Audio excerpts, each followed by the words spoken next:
Welcome to This Explainer. Today, we're diving into what I like to call the latte illusion. We're going to deconstruct that highly romanticized dream of owning a coffee shop, really looking at the real numbers and the hidden economics behind your daily caffeine fix. Let's get right into it.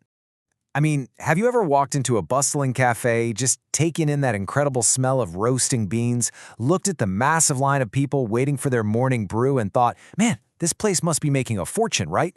I think we all have. It looks so incredibly easy. You just assume they're in there printing money. Well, here's the totally counterintuitive reality.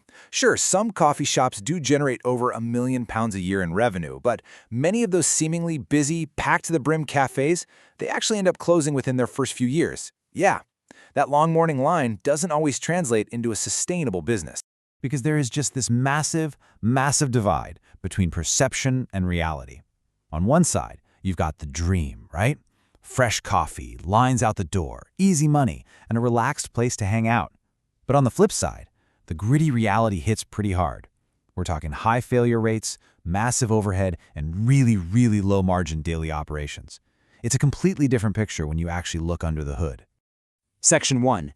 The true cost of setup. Before an owner can even think about pulling that first shot of espresso, they face an immense checklist of expenses. Literally, just to get the doors open to serve a single customer. It all starts with the most crucial decision: location. Sure, a busy office district brings hundreds of daily customers, but you are paying a hefty premium for that foot traffic with sky-high rent. Then, add in the furniture, custom counters, point-of-sale systems, Wi-Fi, signage, licenses, insurance, the whole shebang. And hey, we haven't even talked about the heavy machinery yet, like the grinders, filtration systems, and ovens. And just to put that heavy machinery into perspective, look at this staggering number: 8,000 to 20,000 pounds. That is the sticker shock for just a single commercial espresso machine. That's roughly the price of a small car. And remember, that is just one piece of equipment before you've done any renovations and before you have brewed a single drop of coffee. Moving on to Section 2, where the money goes. Okay, so once the doors are finally open, where does all that daily revenue actually go? Well, here is a fascinating bit of irony for you. The coffee beans, they're actually one of the absolute cheapest parts of the whole operation. You'd naturally think the core product would be the main expense, right? But the actual coffee is basically the least of an owner's financial worries.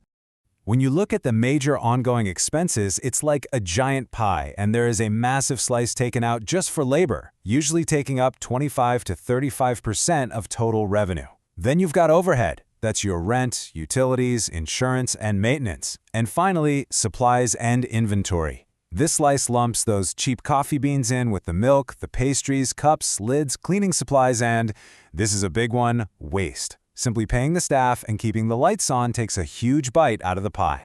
So you can see how easily funds can just drain away if you aren't careful. Let's rapid fire through some really common operational mistakes. Choosing a poor location just to save on rent? Bad idea. Overspending on fancy decor? Hiring way too many employees too early? Offering oversized, complicated menus? Ignoring expensive inventory waste or underpricing products? Literally any one of these pitfalls can completely sink a shop before it even gets going. Which brings us to Section 3, the hidden profit playbook.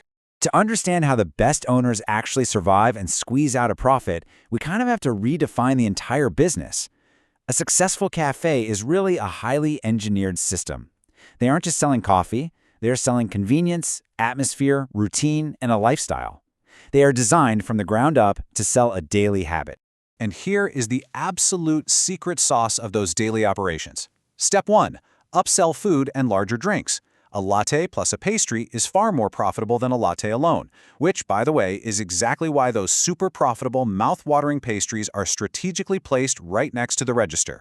Step 2. Maximize speed during the morning rush. Literally every single minute counts. Faster service equals more customers served and more revenue. And Step 3. Turn those casual visitors into daily regulars. Let's actually run the math on this to see what it looks like in practice.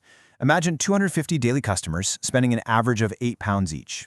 That gives you £2,000 in daily sales, which translates to a seemingly impressive annual revenue of roughly £730,000. Sounds great, right? But look at the bottom row.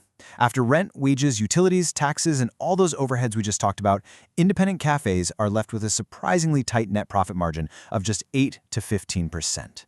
Now this number right here perfectly demonstrates the incredible power of routine, £2,000. If just one loyal customer comes in and spends that £8 every single weekday, they alone translate to roughly £2,000 in annual revenue for that shop. Think about that. That is exactly why creating a daily habit for your customers is the ultimate goal. All right, Section 4, the final verdict. So, at the end of the day, is opening a coffee shop actually a worthwhile endeavor? Well, the biggest thing to consider is the hidden personal cost, and that cost is your time. We're talking starting before 5 a.m., spending long, grueling days managing staff, keeping track of inventory, dealing with suppliers, and crunching finances. The harsh reality is, if you only love drinking coffee, this highly demanding business is probably going to disappoint you. But, if you genuinely love operations, customer service, and building systems, it can be incredibly rewarding. The most successful owners push beyond those tight profit margins by scaling up. They open multiple locations. They start selling their own branded coffee beans, maybe launch subscription boxes, or even expand into catering. Scaling up beyond just one single shop is the true path to long-term financial success in this industry. Which brings us to our final question for you. Next time you visit your favorite cafe, will you look beyond the latte?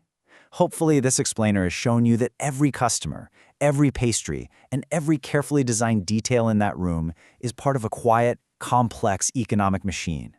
It's not just a cup of coffee, it's a fascinating business model. Thanks so much for joining us to break this down today, and keep learning.